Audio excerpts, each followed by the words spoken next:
As of recently, I've come to find out that the Amex Gold Card has a big problem. Full transparency, I still own my Amex Gold, but I have run the numbers and found that it might not be worth it for me anymore. Today, I want to share with you my experience with it and talk about what has changed my mind about this credit card. Perhaps you are in a similar situation, or maybe you are thinking about applying for the Amex Gold. Either way, I want this video to serve kind of like a devil's advocate because I have been such an Amex Gold fanboy until now. I mean, I still kind of am, but I want to show you this other side or different perspective of the Amex Gold. Hands down, this card is known for its 4x dining and 4x grocery store categories. No other credit card at this time can match the Amex Gold in those departments. The closest we get is probably the Capital One Savor one that has a handful of reward categories, and two of them are 3% cashback on dining and 3% cashback on grocery spend. But what's the biggest difference between the Capital One Savor one and the Amex Gold?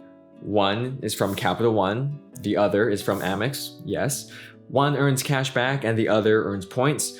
That's true, but more importantly, the Amex Gold has a $250 annual fee while the Capital One Savor one has no annual fee. And that right there is my number one issue with the Amex Gold card. Before I move on, you might be thinking, Chase, you always talk about how you easily justify the annual fee with the monthly credits. Yes, you are right. So let me share my experience with those, monthly credits as of recently. The Amex Gold has two monthly credits, the $10 dining credit for Grubhub, the Cheesecake Factory, Goldbelly, Wine.com, Milk Bar, and Shake Shack, and a $10 monthly credit for Uber or Uber Eats. Let's start with the dining credit first. 99% of the time, I have used the dining credit on Grubhub.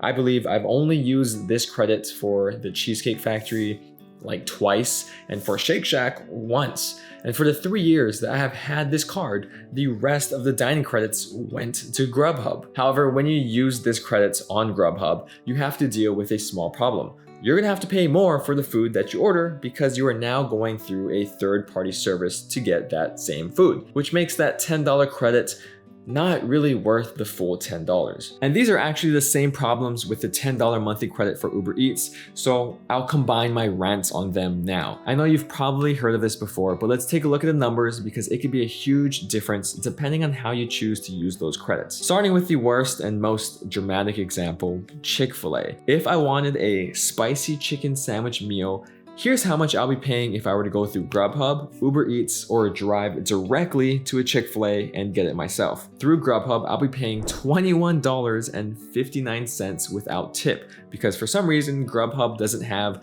the meal option available, so I have to add the items separately. Through Uber Eats, that spicy chicken sandwich meal would be $18.29.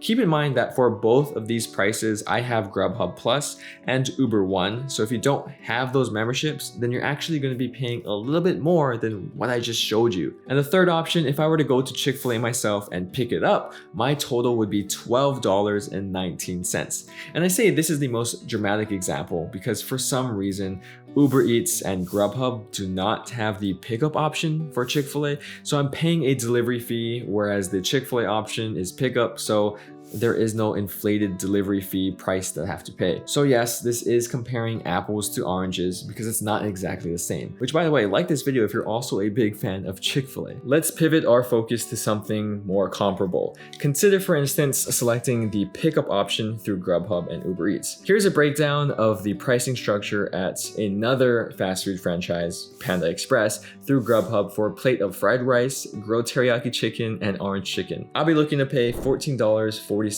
for the pickup. Surprisingly, Uber Eats for the same exact meal, I'm looking to pay the same exact price of $14.40 for pickup. But if I were to order directly through Panda Express at the same location, I'll be paying $11.50. That's almost a $3 difference or 20% cheaper if I were to go directly through Panda Express as opposed to buying the exact same thing for pickup through one of the delivery apps. And our final example or final destination as we travel across the world looking at different cuisines, we land at Chipotle, which for a burrito bowl is $9.87 directly from the source via pickup, $10.51 for pickup through Uber Eats, and $13.91 through Grubhub via pickup. Once again, as you might expect, picking up and ordering directly from the restaurant is the cheapest option. But at least this time though, Uber Eats is only slightly more expensive. Except I don't know what happened to Grubhub or with Grubhub, because that thing is pretty much $4 more or 40% more expensive than ordering direct. Here's the point that I'm getting at, and I really want to emphasize it for this part of the video, which is I think it's easy to value the Amex Gold Card's credits at the full $10 for each credit every month, or the full $240 of total credit every year. That's the easy, standard thing to do. However, in reality, the value of these credits change depending on how you use them. Let's take this recent Chipotle case as an example.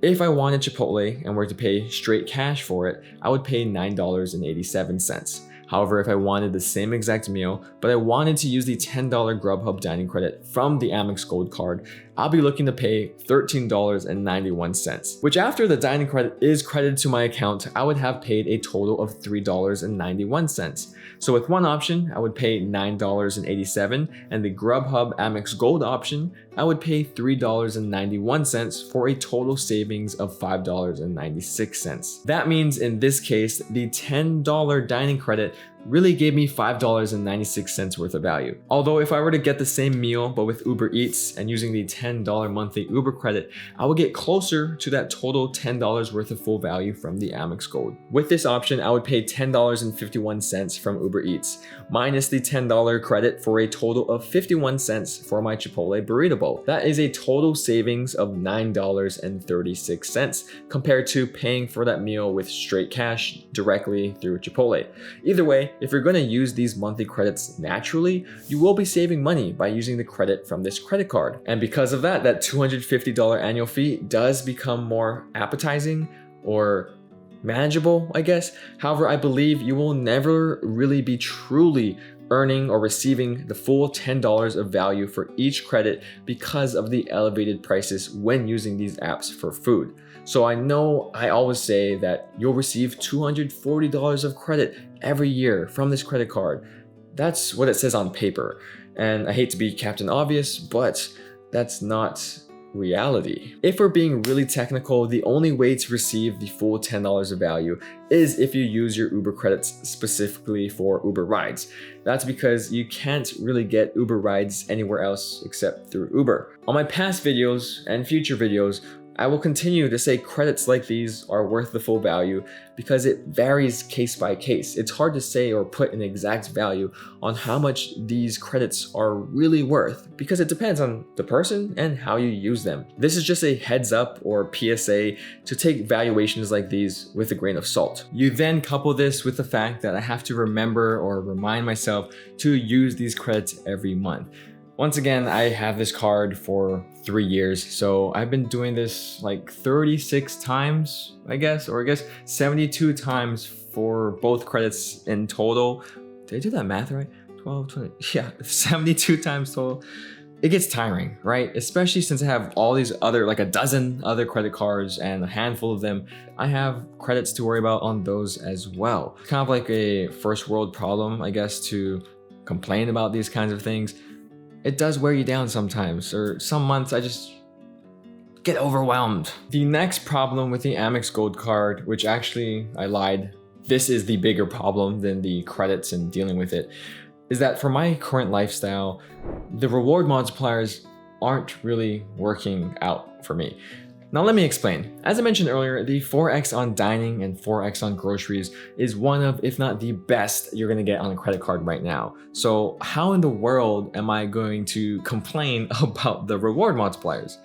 Well, in my personal situation, I am no longer using that 4x on grocery store purchases category. You see, at the turn of this new year, I decided to make a change in my life and eat healthier and exercise more. In fact, you probably already noticed that I look stronger, became more athletic. I look heavier, look taller, I smell better, etc., etc. The list goes on. And I'm proud to say that Costco has played a major role in this part of my life.